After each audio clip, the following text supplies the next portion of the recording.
नमो भगवते वासुदेवाय नमः। चतुर्थ स्कंद 31 अध्याय। पुत्र निवासी सिंहासने प्रचेता नारद वचने मुक्ति लभिले अवशेषे हि चरित 31। मैत्रेय कहन्ति विदुर प्रचेता वैराग्य विचार। मैत्रेय उवाच से 10 भाई दिव्य ज्ञानी हरि को आज्ञा परिमाणी। राजविभूति पत्नी तुले पुत्रे समर्पी होने गोने। पश्चिम जलधि तटरे रहिले सिद्ध आश्रमरे। जालनी नामे द्विज भोर जही हुईले सिद्धेश्वर। तही से माने तप करी पूजिले ब्रह्म सत्रे हरि। एकर्ण वचन लोचन संयम कले प्राणमन। आसन आदि दृढ़ कले सुशांत विग्रह हुईले। हेमंत समये विदुर नारद ब्रह्मांक कुमार। मिलिले तांको ठारे आसी सेमाने छंती तपे बसी। देखि नारद मुनिवर सेमाने उठिले सत्वर। बेगे आसन आनी देले चरण जुग प्रक्षालिले। आसने बसाइले नेई पूजिले अर्घ्य आदि देई। सुखे बसिले मुनिवर सेमाने अग्रे जोड़ी कर। बसिण पुछन्ति विनये भूमुनि आगत निर्णये। आम्भे कि भाग्य करिथिलु ए तुम्भ दर्शन लभिलु। भूमुनि ए तुम्भ भ्रमण ज्ञानी जन उद्धारण। निर्भय हेतु प्राणी कर तुम्भ दर्शन मुनिवर। जैसने सूर्यर उदय शेष प्राणी सुखमय। तैसने तुम्भ दर्शन खंडित ताप ज्ञान। भूमुनि मन खेद जेबे कहबु तुम्बर ग्रते। पूर्वे जे प्रभु भगवान कही जे थिले दिव्य ज्ञान। आम्भे जे गृह धर्मे पड़ी से दिव्य ज्ञान देलु छाड़ी। भूमुनि कर अनुग्रह से तत्व ज्ञान एबे कह। हे भव सागर दुस्तर से ज्ञाने हुई निस्तार। मैत्रेय कहन्ति भारत हेमंत बोलन्ते प्रचेत। शुणी नारद तपोधन उत्तम श्लोके कले ध्यान। ध्यान करन्ते मुनिवर रूमको लोके क्लेवर। कृष्ण विषय निमज्जिले देह जीवन पाशरिले। तक्षणे पाई दिव्य बुद्धि ताहांकु कहन्ति प्रबुद्धि। नारद उवाच शुणनुपति धर्मशील जे कर्मे हुईब कुशल। कहिबा तहिर विधान जहि रे हेब तुम्भ ज्ञान। मनुष्य जन्म कर्म से ही हरि को सेवा हुए जही। हरि भजन जेबे नाही हेतु अभाग्य परे काई। जेति निवेद कर्म कहे से कर्मे प्राणी मुख्य नुहे। भभूतरी सेवा काहि जावत हरि न भजोई। जे देव आयु से जीवंती हरि न भजी न तरंती। एनु से विषय प्रमत्त नहेला कृष्ण पादे चित्त। सुसाध्य कले दिव्य विद्यामान अपरे जेते तपोधान। ए सर्वतार कारण जेबे न भजे नारायण। जेतक कवित्व वचन व्यर्थ की कार्य प्रयोजन। विफल बुद्धि हेला तार नकला जे कृष्ण विचार। इंद्रिय बल तेज घेनी एणु कि भभूतरे प्राणी। अष्टांग युग सांख्य आदि संन्यास धर्म वेदवादी। ए सर्व जीवन तारंती भोगादि फलवान साध्यंती। अपरे जेते श्रेय कर्म इहं संसारे लोक धर्म। ए सर्व काले न घटंती जेबे हरिंकी न भजंती। ए जेते कर्म श्रेय विधि यज्ञादि कर्म अष्ट सिद्धि।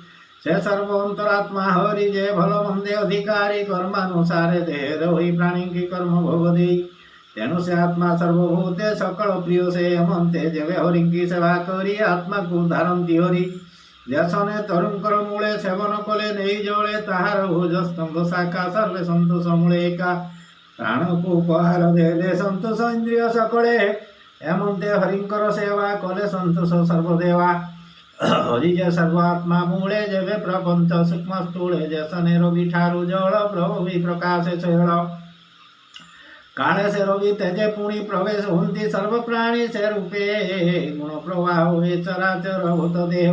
ଏ ସର୍ବେ ହରି ରୁକ୍ଷରନ୍ତି କାଳେ ସେ ତହିଁ ପ୍ରବେଶନ୍ତି ଜଗତ ହରିଙ୍କ କିରଣ ସୂର୍ଯ୍ୟର ପ୍ରଭାଡି ଜସନ ତାତ ହିଁ ସର୍ବଶକ୍ତି ଥାନ୍ତି ଯେବେ ସେ ଜାଗ୍ରତ ଲଭନ୍ତି ତେବେ ସେ ଦ୍ରବ୍ୟ କ୍ରିୟା ଜ୍ଞାନ ହୋଇ ଭେଦ ଭ୍ରମମାନ ଯେନେ ଆକାଶେ ଘନପନ୍ତି ତମ ବିଜୁଳି ପ୍ରକାଶନ୍ତି ତେମନ୍ତେ ପରମ ବ୍ରହ୍ମରେ ସକଳ ଶକ୍ତି ଏ କ୍ରମରେ ହୁଅନ୍ତି ନୁହନ୍ତି ସେ କାଳେ ସର୍ବସତ୍ୱାଦି ଗୁଣ ଜାଳେ ସେ ଆତ୍ମା ଅଶେଷ ଦେହିଙ୍କ ପୁରୁଷ ପ୍ରଧାନ ସେ ଏକ କାଳ ହିଁ ତାହାଙ୍କୁ କହି ଗୁଣ ପ୍ରଭାବ ହେତୁ ଦେଇ ତାହାଙ୍କୁ ଭଜ ଏକ ଭାବେ ସଂସାର ନିସ୍ତରିବ ଯେବେ ସକଳ ଭୂତେ ଦୟା କର ଜଇଁ ତହିଁରେ ତୋଷଧର ଇନ୍ଦ୍ରିୟ ବର୍ଗ ବିନାଶିଲେ ହରିଙ୍କି ପାଇବ ଭଜିଲେ ବିଶୁଦ୍ଧ ହୋଇ ଯେବେ ମନ ବିନାଶ ହୁଏ ଚେଷ୍ଟାମାନ ହେମନ୍ତ ଭକ୍ତି ଯେବେ ଚିତ୍ତେ ବିଶୁଦ୍ଧ ହୃଦ ବିରତେ ତହିଁ ବସନ୍ତି ଭଗବାନ ନ ଯାନ୍ତି ତହୁଁ ଅନ୍ୟ ସ୍ଥାନ ଏ ଦିନେ ଯେ ଆନକୁ ଯୋଗୀ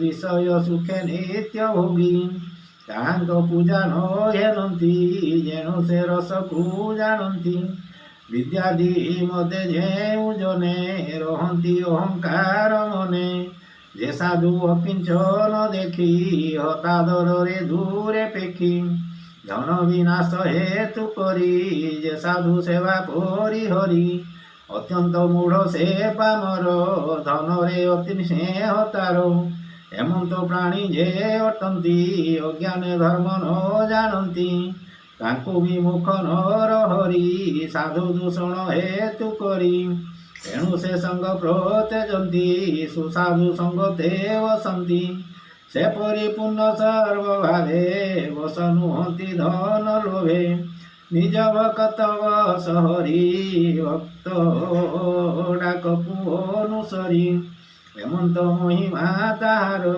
ସେ ପାଦେ ନବ ଯେ ପାମର ଧାରା ତନୟ ମୋହେ ଯୋଡ଼ି ସୁଖ ଗହନେ ସୁଖ ଲୋଡ଼ି ଅଜ୍ଞାନ ଭାବେ ଦମ୍ଭେ ଥାନ୍ତି ଯେ ଅନ୍ୟ ଦେବଙ୍କୁ ସେବନ୍ତି ଯେ ହରି ଛାଡ଼ି ସେବେ ଆନ ସେ ପ୍ରଭୁ ଭକତ ଅଧୀନ ଏ ପାଦ ପଦ୍ମ ଛାଡ଼ି ଯାଇ ଅନ୍ୟ ଭଜନେ ମନ ଦେଇ ତାହାଙ୍କୁ ବୋଲି ମୂଢ଼ ମତି ସେ ପ୍ରାଣୀ ଭବୁନ ତରନ୍ତ୍ରୀ ମୈତ୍ରେୟ ବାଚ ମୈତ୍ରେୟ କହନ୍ତି ବିଦୁର ହେମନ୍ତେ ଦେବ ମୁନିବର ସେ ପ୍ରତ୍ୟେକ ସତ ପଠାବେ ଜ୍ଞାନ କହିଲେ ସ୍ୱଭାବେ ଅପରେ ହରି ଗୁଣମାନ କହି ତୁସିଲେ ତାଙ୍କ ମନ ତକ୍ଷଣେ ବ୍ରହ୍ମ ଲୋକେ ଗଲେ ସେ ସର୍ବେ ସନ୍ତୋଷେ ରହିଲେ ଶୁଣ ବିଦୁର ଜ୍ଞାନବନ୍ତ ନାରଦ ମୁଖରୁ ନିର୍ଗତ ହରିଙ୍କ ନାମ ଯଶ ଗୁଣ ସେବା ଭାବନ୍ତି ଅନୁକ୍ଷଣ ସେ ସର୍ବେ କାମାର୍ଥ ଲଭନ୍ତି ଇତ୍ୟାଦି ପାପ ବିନାଶନ୍ତି ଶୁଣି ସାନନ୍ଦ ରୂପ ଗଣେ ହରି ଭଜିଲେ ଅନୁକ୍ଷଣେ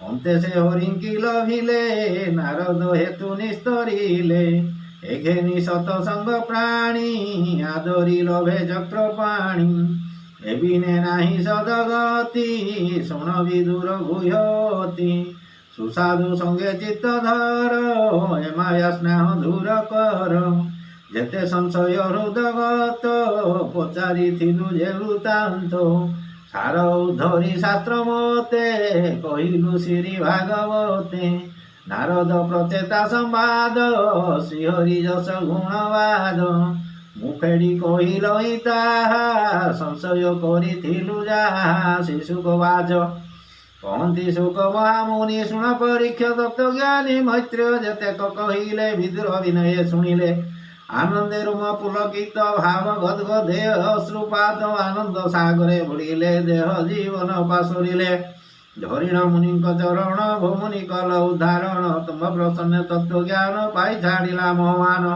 ଭୂମୁନି ତୁମେ ଜ୍ଞାନ ସାର ଦେଖାଇ ଦେଲ ତମ ପାର ହେମନ୍ତ ଜ୍ଞାନୀ ଯେବେ ହୁଇ ସେ ପ୍ରାଣୀ ହରିଙ୍କିଲ ହୋଇ ମୁଁ ଏବେ ହେଲି ମୁଖ୍ୟ ପାର ତୁମ ପ୍ରସନ୍ନେ ମୁନିବର ଭୂମୁନି ଆଜ୍ଞା ଦେବ ଯେବେ ନିଜ ସଦନେ ଜୀବିତ ହେବେ ହେମନ୍ତ କହିଣ ଆନନ୍ଦେ ନମିଲା ମୁନିଙ୍କର ପାଦେ ସେ ତାଙ୍କୁ ତୁ ସେ ଆଜ୍ଞା ଦେଲେ ନିଶ୍ଚିନ୍ତେ ଆସନେ ରହିଲେ ହସ୍ତିନା ଗମିଲେ ବିଦୁର ଦେଖିବା ଅର୍ଥେ ସହୋଦର ଛାଡ଼ି ସକଳ ମାୟା ମୋହେ ଗମିଲା ମାତ୍ର ଭିତୃ ସ୍ନେହେ ଶୁଣ ରାଜନ ଦଣ୍ଡଧର ସେ ଯେ ପ୍ରାଚୀନ ରୂପବର ତାହାଙ୍କ ପୁଣ୍ୟ ଯଶ କୀର୍ତ୍ତି ଯେ ନିତ୍ୟ ଶୁଣେ ଦୃଢ଼ମତି ରାଜସ ଆୟସ ବଢ଼ଇ ବିପୁଳ ଭୋଗନ ଛାଡ଼ଇ ଅଷ୍ଟଇ ସୂର୍ଯ୍ୟ ଭୋଗ ତୋଷେ ସୁକୀର୍ତ୍ତି ରହେ ଚତୁର୍ଦିଶେ ଦେହାନ୍ତେ ଗତି ହୁଏ ତାର